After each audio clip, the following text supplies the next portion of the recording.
Sa Metro Action naman, patay ang isang lalaki na nagipag-eyeball lang sa girlfriend na nakilala niya sa text sa Quezon City.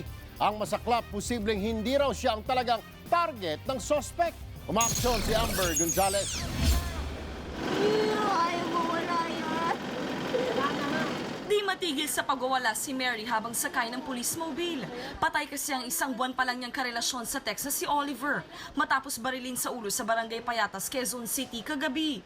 Dumayo para mula Tagaytay si Oliver para lang makipag-eyeball kay Mary. Ang hirap po talaga, ang hirap po. Hindi ko pa talaga kaya tanggapin yung ganyan kasi ngayon pa nagkita dyan eh. Ngayon kami nagkita dyan, hindi ko po kaya tanggapin yan. Mahal ko na po. Napamahal na po kasi ako eh. Kwento pa ni Mary, alas 11 na kagabi na magpaalam umuwi si Oliver. Pinigilan daw niya ito, pero nangungulit ang kasama nitong nakilala lang sa pangalan Kenneth. Ilang saglit lang pagkaalis ng dalawa, kinatok na raw si Mary ng kapitbahay. Sabi nila, tingnan niyo yung bisita niyo, baka yun yung binaril doon. Kaya ang ginawa namin, pati ito, kahit lasing, umagat kami rito. Tapos nakita na po namin siya patay.